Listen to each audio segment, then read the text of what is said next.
Son las 7 de la mañana, las 6 en las Islas Canarias. Muy buenos días, amigos oyentes. Reciban un cordial saludo de Rosana Laviada en nombre de todo el equipo que hace posible Es la mañana de Federico en Es Radio. Hoy es viernes 2 de mayo, festividad en la Comunidad de Madrid, Día de la Comunidad de Madrid, fiesta para muchos, para otros tantos no, que hoy vuelven al trabajo. En cualquier caso, es importante saber, como siempre, cómo se presenta el tiempo. Y hoy atención porque hay alerta amarilla por fuertes rachas de viento en varios puntos del país, en concreto en Aragón, y también por fuerte oleaje en la costa de Tarragona y en Gerona. En los Pirineos podría nevar por encima de los 1.500 metros, así que ahí están los datos y la previsión. Va a llover también en toda la cornisa cantábrica, en las Islas Baleares, y las tormentas van a ser ocasionales en Cataluña. En el resto de la península los cielos van a estar soleados, las temperaturas se mantienen de cara al fin de semana. En Madrid a esta hora estamos a 14 grados, hoy la máxima será de 22, ligeramente por debajo de lo registrado ayer, y la máxima la localizamos en Huelva, 32 grados, ahí es nada.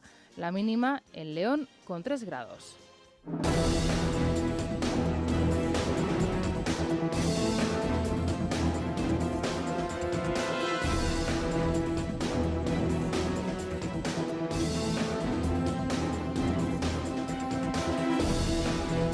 Y el día después del 1 de mayo, de lo que hay que hablar, como casi todos los años, es de esas concentraciones, de esas manifestaciones con motivo del Día del Trabajo que se produjeron ayer prácticamente en toda España. Los sindicatos volvieron a sus casas, celebradas estas manifestaciones con más pena que gloria, ya que la imagen desoladora de muchas de ellas, con escasa representación y escasa participación, contrastaba desde luego con los millones de desplazamientos que ayer se produjeron en toda España. Méndez y Tocho, que por la mañana se quejaban en Radio Nacional de España del trato dado a los sindicatos por el caso del fraude de los cursos de formación en Andalucía, arremetían contra el gobierno y los empresarios durante la manifestación celebrada en Bilbao.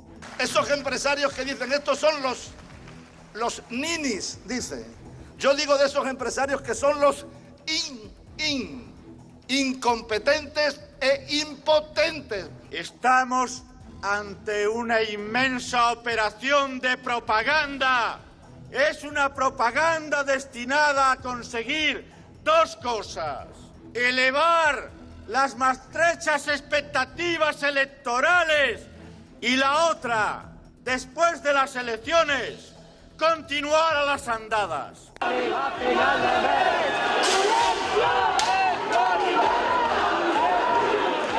Y esto que escuchan es el ambiente que se pudo recoger en Barcelona durante una de las 70 manifestaciones que se celebraron en toda España. La violencia volvió a las calles de la ciudad condal, se detuvo a 4 personas, y también en Bilbao, donde los altercados callejeros no faltaron y además fueron bastante agresivos y con consecuencias para muchos comerciantes y muchas sedes de bancos nefastas. En la fiesta del 1 de mayo suelen suceder últimamente estas cosas, y desgraciadamente en las ciudades de Barcelona y en algunas como en el País Vasco, como es el caso de Bilbao, suelen ser repetitivas.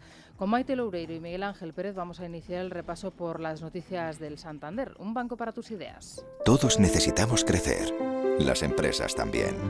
Por eso nace Santander Advance, un compromiso con pymes como la tuya para impulsar su crecimiento. Una propuesta única e innovadora con programas exclusivos de formación y empleo, ayuda en tu internacionalización y, por supuesto, la financiación que necesitas. Entra en santanderadvance.com y descubre el punto de encuentro para todas las pymes que quieren seguir creciendo. Santander, un banco para tus ideas. 600.000 personas salieron a la calle según los sindicatos organizadores de las manifestaciones del 1 de mayo, una cifra que contrasta con los 5 millones de desplazamientos que la DGT prevé en este puente de mayo. Durante todo el día de ayer se registraron atascos de hasta 4 horas en las principales vías de circulación. Comisiones Obreras y UGT denunciaron la propaganda del Ejecutivo en materia de empleo. Sus principales portavoces reclamaron al gobierno de Mariano Rajoy un cambio de rumbo urgente para la estabilidad y calidad del empleo. Ignacio Fernández Toso, Cándido Méndez. Reducen los salarios, reducen el papel de la negociación colectiva para reducir, empeorar las condiciones de trabajo que ya han deteriorado con la reforma laboral y las medidas que después han ido tomando. Mirad, ya que está de moda la película esa de los 8 apellidos vascos, hay un escritor latinoamericano que dice lo siguiente, se llama Vicente Huidobro. Los 4 puntos cardinales son 3, norte y sur. Todo norte tiene su sur. Todo norte tiene su sur.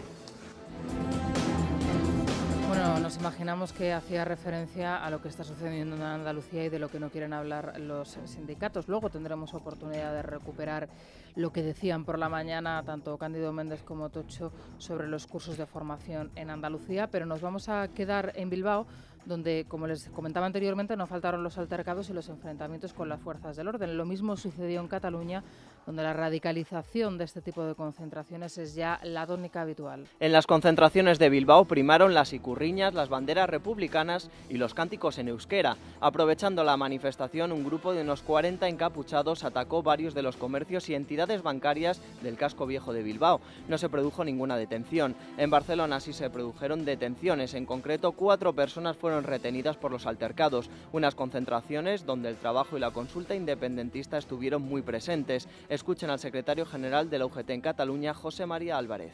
El derecho a decidir no es la independencia. El derecho a decidir no es la independencia, es el derecho que tenemos los ciudadanos y las ciudadanas de un país de decidir sobre nuestro futuro. Pero les diré más, el derecho a decidir ha venido para quedarse. No para decidir en relación a ese tema, sino para decidir sobre las cuestiones que afectan a los ciudadanos y las ciudadanas cada día. Los ciudadanos y las ciudadanas cada día. Bien, pues este señor al que acaban de escuchar, José María Álvarez, lleva nada más y nada menos que 24 años en su sillón. Lleva 24 años al frente del sindicato en Cataluña y, por cierto, es asturiano. Como recuerda hoy ABC, solo en el año 2012 Comisiones Obreras recibió cerca de 6 millones en subvenciones de la Generalidad de Cataluña. La UGT casi 5 millones, más eso sí, la Cruz de Sant Jordi, que siempre da prestigio. Bueno, como les comentaba anteriormente también, el acompañamiento político en las concentraciones del 1 de mayo es ya también un clásico, es la tónica general y los representantes del PSOE se repartieron por buena parte de la geografía española.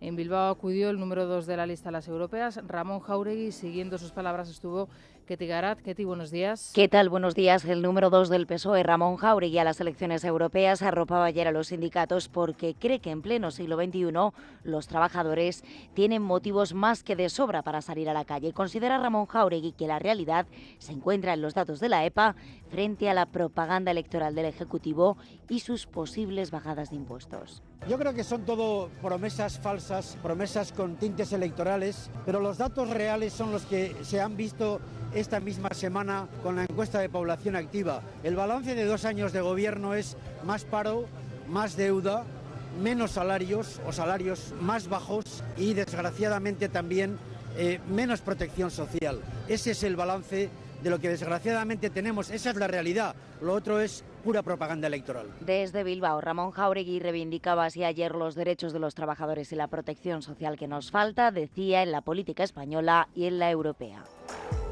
Casi por obligación y para contrastar este discurso reapareció Arantxa Quiroga, que desde que fuese reelegida en el cargo en ese congreso extraordinario del Partido Popular en el País Vasco no había vuelto a aparecer, seguro que lo recuerdan todos ustedes, y esto estamos hablando de hace casi cerca de 2 meses, 2 meses y medio. La presidenta del PP vasco no se salió del guión y, como la dirección de su partido, alertaba del peligro que supone la abstención en las próximas elecciones. Yo creo que tenemos que tener en cuenta y tenemos que estar centrados en unas elecciones que son muy importantes y en eso nos tenemos que volcar, y efectivamente esa abstención es lo que nos tiene que preocupar, ese es el gran caballo de batalla, y volcarnos y saber cómo movilizar y ser capaces de movilizar a los ciudadanos y involucrarles en unas elecciones que tienen mucha importancia.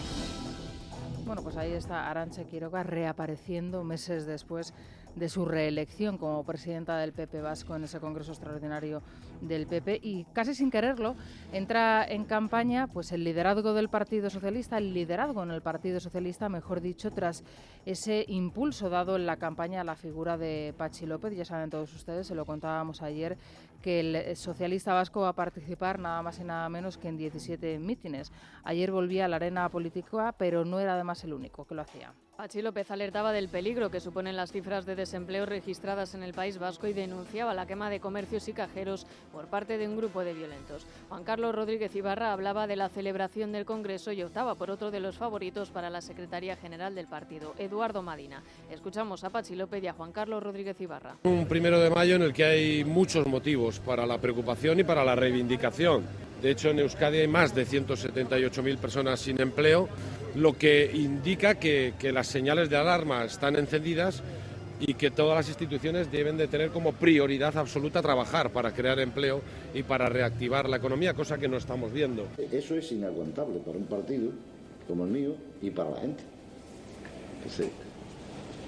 ¿Qué es lo que yo propondría? Oiga, hagamos un congreso extraordinario, elijamos a un secretario general, que todo el mundo sepa que es nuestro candidato.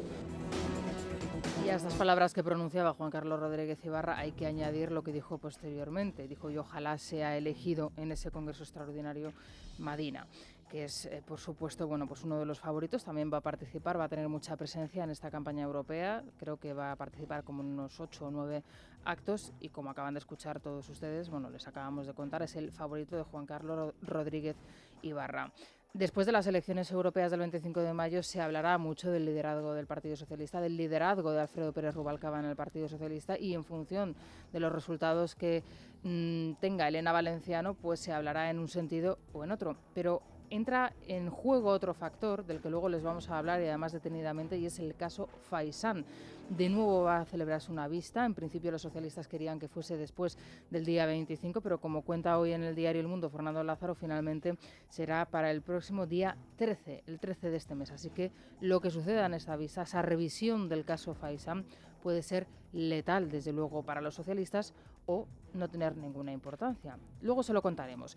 Ahora nos vamos a centrar en una encuesta que tenía reservada el diario El País para conmemorar y para amenizar a los populares esta fiesta del 2 de mayo. Es una encuesta de intención de voto sobre el Ayuntamiento de Madrid y la comunidad autónoma madrileña. Y menudo el resultado que arroja Metroscopia para los populares, porque el PP perdería toda o casi toda su fuerza tanto en la comunidad como en el ayuntamiento. Ganan Izquierda Unida y Unión, Progreso y Democracia se convierte en el partido clave para la formación de gobierno. A un año de las elecciones municipales y autonómicas, el PP perdería la mayoría tanto en el ayuntamiento como en la Comunidad de Madrid. En el consistorio el PP perdería 10 concejales, se quedaría con 21 representantes, muy lejos de los 29 necesarios para gobernar. Izquierda Unida pasaría de 6 a 14 concejales y UPyD de 5 a 7. Los socialistas mantendrían sus 15 ediles. De este modo, una alianza PSOE-Izquierda Unida alcanzaría los 29 concejales necesarios para gobernar. La alianza PP-UPyD sería imposible en este caso. No en el de la Comunidad de Madrid, donde la formación de Rosa Díez sería necesaria para los populares de Ignacio González, que perderían 19 diputados. Pasarían de los 72 actuales a 53. También perdería votos el PSOE de Tomás Gómez, 5 diputados menos. De nuevo, Izquierda Unida y UPyD son las formaciones que más votos sumarían, 27 representantes y 18 respectivamente. En este caso, la suma de los votos de EPP y Unión, Progreso y Democracia sí haría posible la formación de gobierno. De esto se hablará mucho también después de las elecciones europeas, ya de lo que son los candidatos a los comicios que se van a celebrar el año que viene prácticamente en toda España, y en Madrid, bueno, pues junto con Valencia todos sabemos que sería fundamental para el Partido Popular. De perder el poder tanto en la comunidad como en el ayuntamiento, madrileños y valencianos, bueno, la situación del Partido Popular en toda España sería desde luego nefasta. El otro día Ana Botella, se lo contábamos, ya se postulaba como candidata a repetir para el Ayuntamiento de Madrid. Veremos a ver qué es lo que hace finalmente Mariano Rajoy. Y en cuanto a la comunidad autónoma, bueno, pues todo el mundo piensa en Ignacio González, pero habrá que esperar también lo que decide el presidente del gobierno. De momento ahí están los datos de esta encuesta de Demoscopia, que desde luego no es favorable para el Partido Socialista, porque, como acaban de escuchar todos ustedes, pierde también posición en la Comunidad Autónoma de Madrid, pero eso sí, es brillante para Izquierda Unida, que en alianza con los socialistas podrían gobernar al menos en el Ayuntamiento de Madrid. En cuanto a la popularidad, no se crean ustedes que mejora mucho la situación. Todos los representantes suspenden, pero hay que destacar lo llamativo de la valoración de Tomás Gómez, que consigue nada más y nada menos que un 68% de desaprobación. Es el líder político menos valorado, peor valorado por los madrileños, el socialista Tomás Gómez. Bueno, y este viernes nos encontramos también en el diario El Mundo, en este caso, una entrevista con el ministro de Economía, Luis de Guindos, donde el titular más importante, el titular que se extrae de la entrevista, vuelve a tener a Cataluña como protagonista y, sobre todo, vuelve a tener como protagonista al Gobierno, que tiende de nuevo la mano al Ejecutivo de Mas para negociar.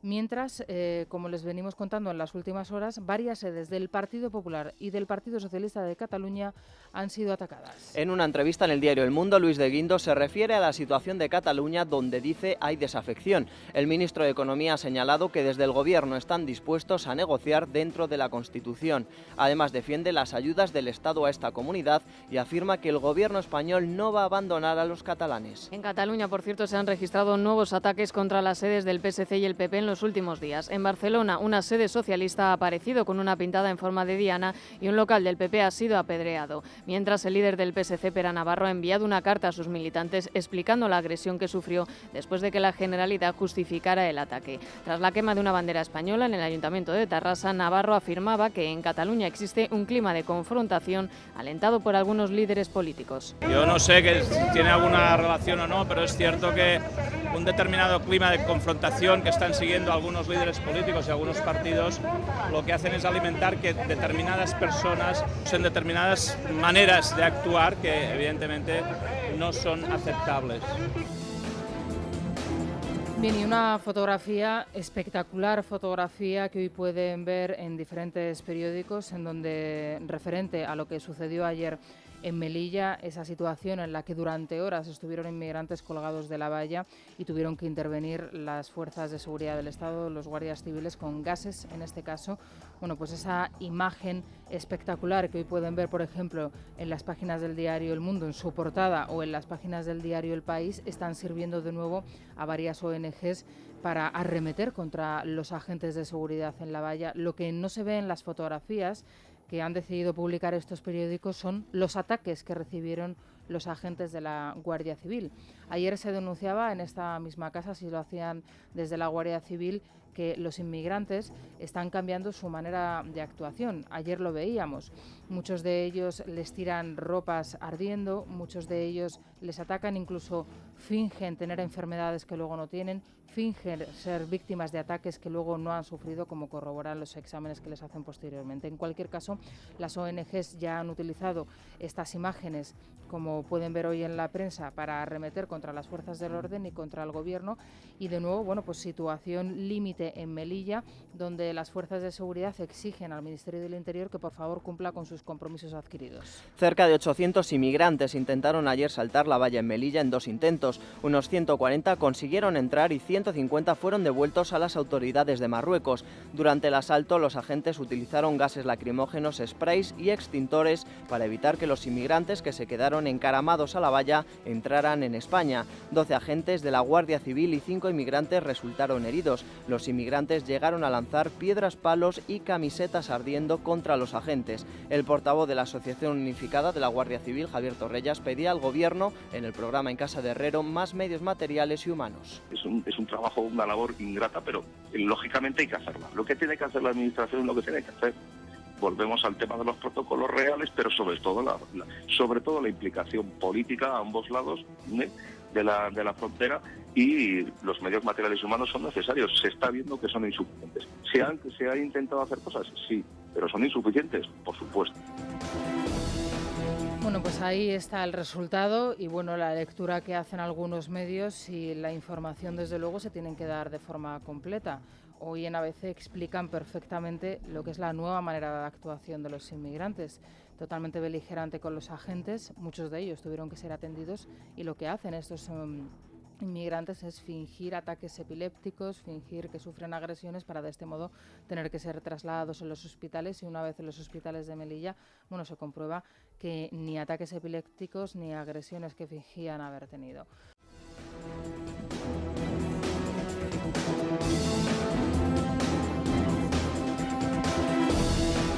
7:30 de la mañana, 6:30 en las Islas Canarias, continúan en la sintonía de radio, esto es La Mañana de Federico y como todos los días hasta ahora vamos a resumirles de forma más breve otras noticias que nos deja el día y además son noticias de calado. Empezamos por el tiempo, si les parece, porque hoy es festivo en Madrid, muchos han aprovechado para cogerse el puente, ya lo veían ayer, kilómetros y kilómetros de retención en la salida en las principales vías, hasta 4 horas de atascos para recorrer escasos kilómetros y bueno, esa es la tónica general ayer durante toda la jornada.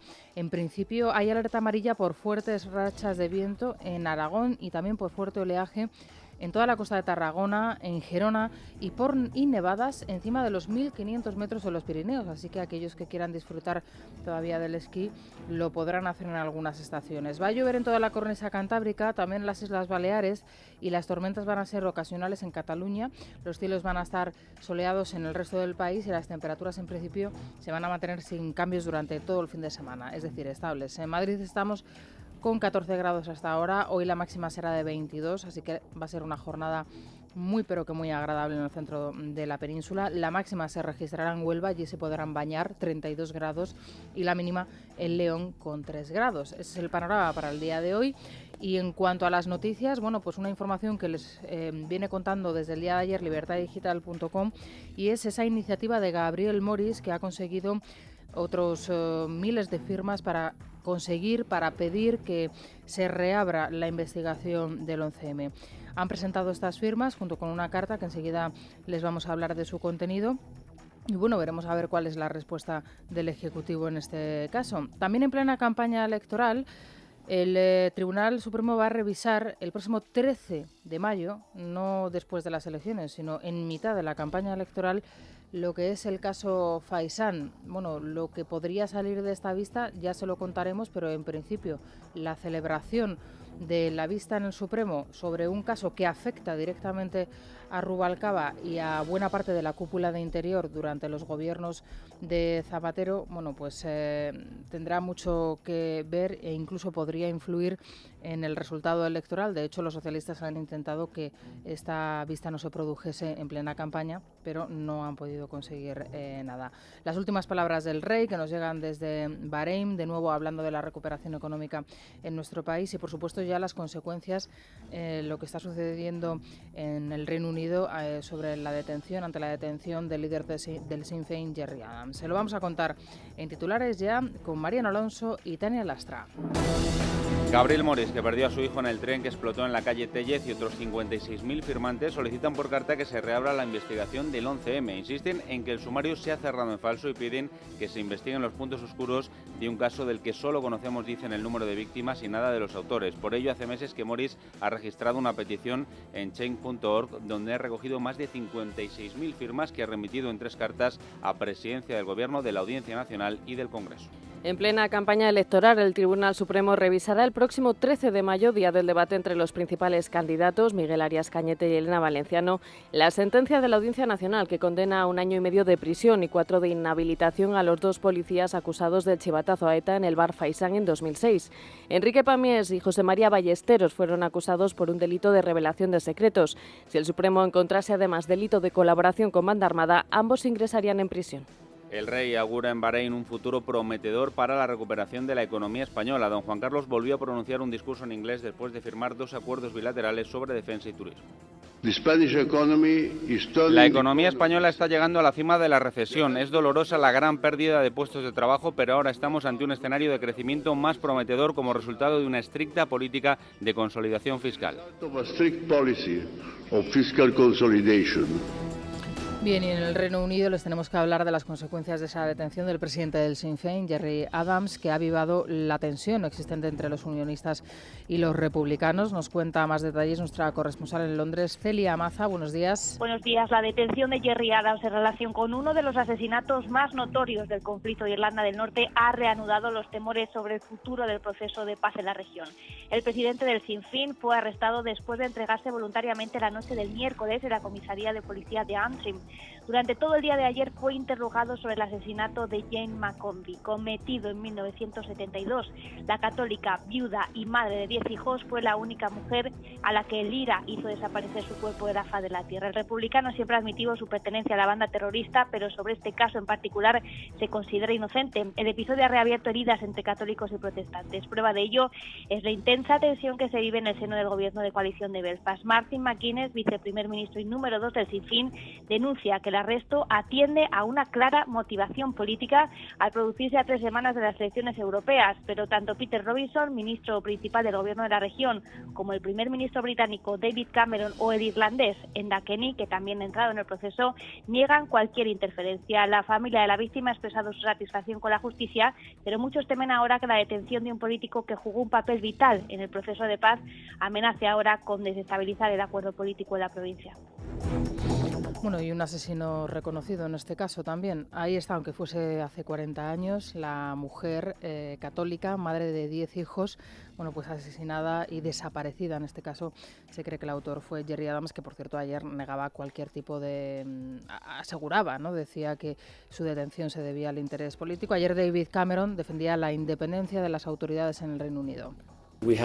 Tenemos un sistema judicial independiente, lo tenemos aquí en Inglaterra y lo tenemos también en Irlanda del Norte y no ha habido absolutamente ninguna interferencia política en este asunto. Tenemos autoridades políticas independientes, autoridades judiciales independientes y son parte del país libre y la sociedad libre de la que disfrutamos hoy.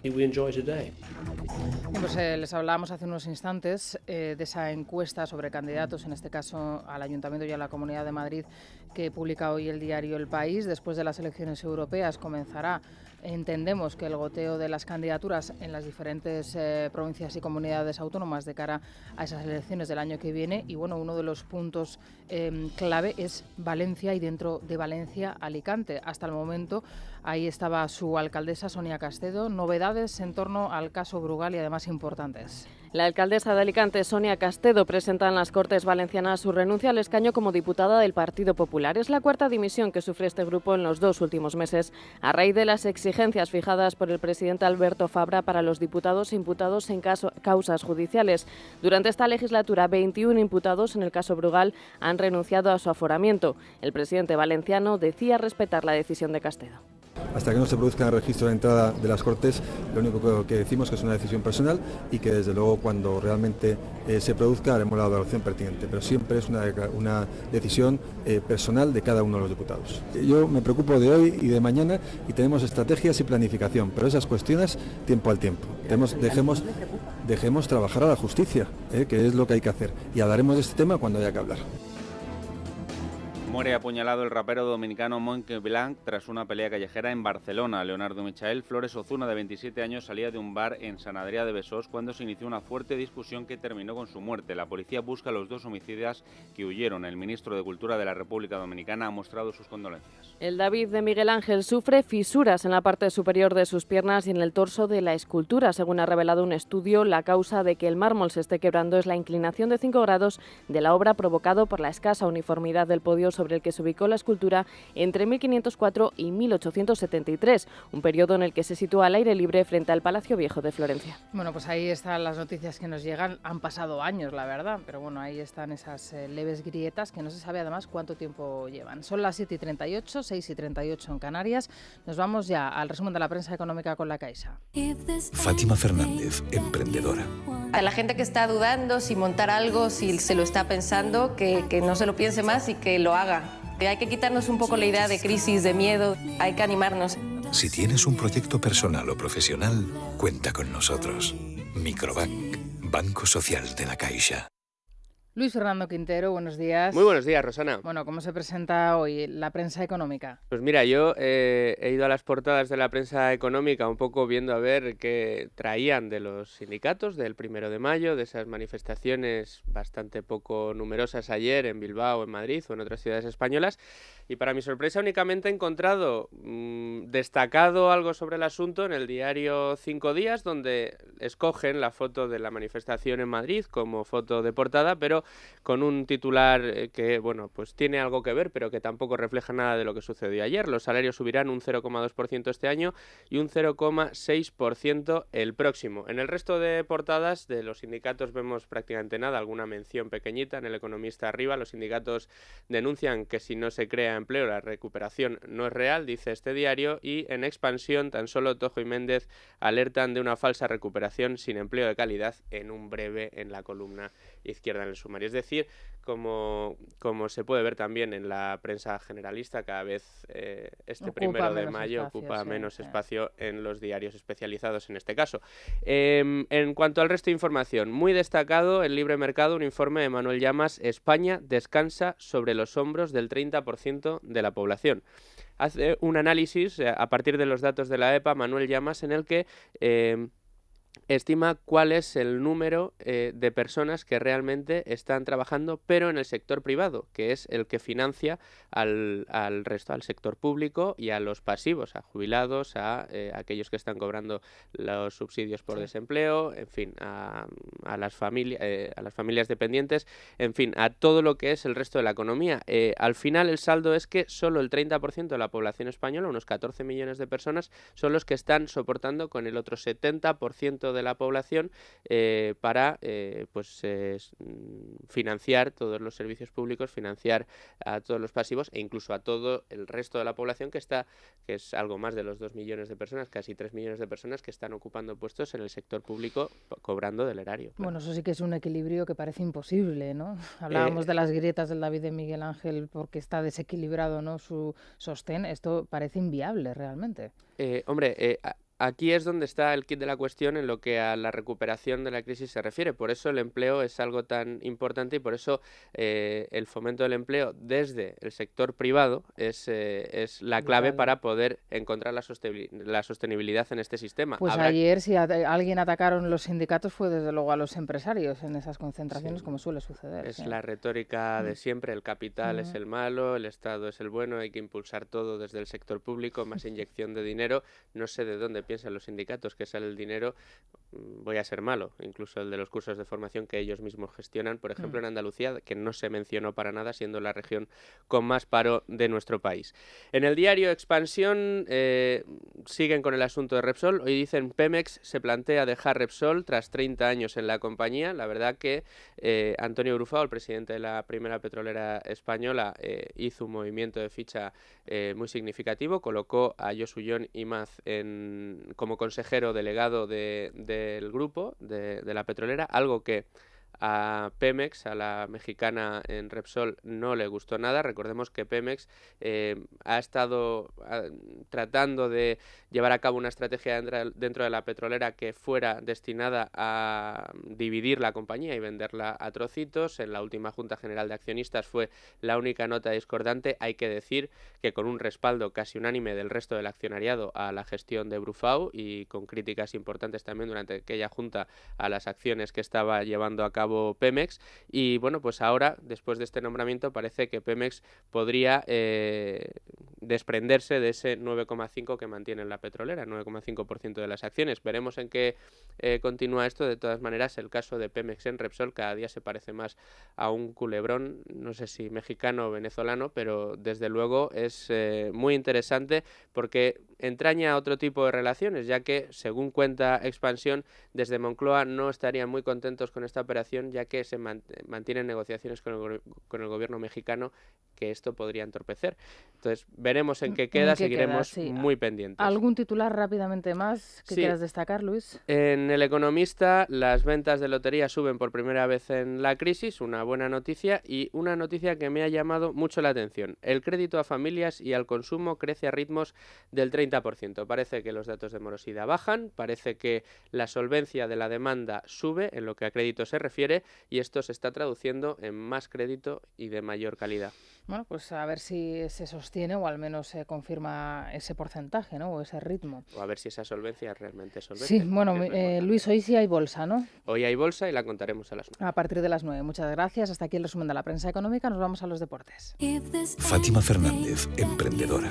A la gente que está dudando si montar algo, si se lo está pensando, que no se lo piense más y que lo haga. Hay que quitarnos un poco la idea de crisis, de miedo, hay que animarnos. Si tienes un proyecto personal o profesional, cuenta con nosotros. Microbank, Banco Social de la Caixa. David Vinuesa, ¿qué tal? Buenos días. Hola, ¿qué tal? Muy buenos días. Bueno, ya tenemos la gran final también de la Europa League, ¿no? Sí, el 14 de mayo en Turín, finalmente Sevilla-Benfica. Ayer vivimos un auténtico partidazo en Mestalla entre el Valencia y el Sevilla.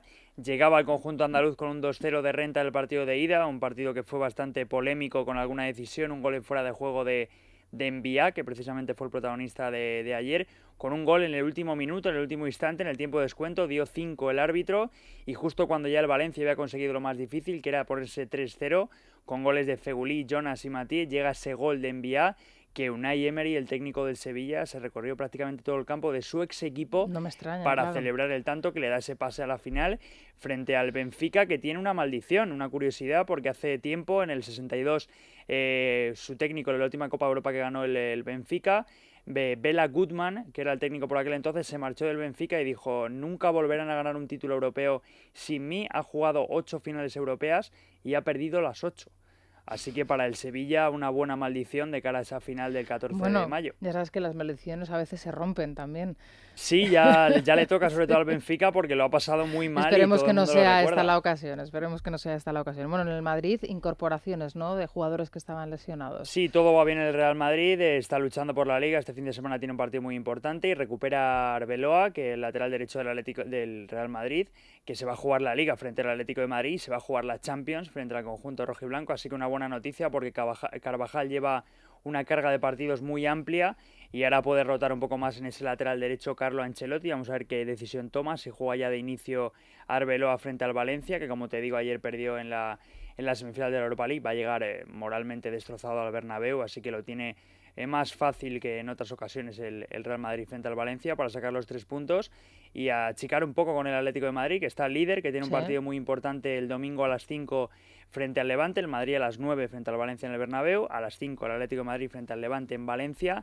Si gana el Atlético de Madrid prácticamente tiene en su mano ser campeón, porque tendría que ganar al Málaga en el Calderón la siguiente semana y ya cerraría ese título liguero y ya se centraría en la Champions, pero es un partido muy complicado porque los equipos de Joaquín Caparrós son muy duros, son muy rocosos y bueno, estamos ante un fin de semana entonces que puede ser clave, desde luego. Sí, hay muchos equipos que se juegan sus opciones de estar en Europa, segunda división ya está el Betis, pero hay equipos como el Valladolid, el Granada, que se juegan estar ahí el año que viene en primera división, pero sobre todo la lucha por la Liga con 3 equipos, el Atlético de Madrid, el Barcelona que va segundo porque el Madrid tiene un partido menos y el Barcelona que juega ante el Getafe en el Camp Nou, un partido que debería sacar con facilidad, aunque el Getafe se está jugando también el descenso y tiene que luchar en ese partido en el Camp Nou. Bueno, y el Atlético de Madrid, ¿qué tal la celebración? Bueno, resaca muy feliz del conjunto rojiblanco. De hecho, ayer tuvo jornada de puertas abiertas. Unos 300 seguidores del Atlético de Madrid estuvieron en ese entrenamiento, niños, mayores, viendo cómo el Atlético preparaba ese partido ante el Levante y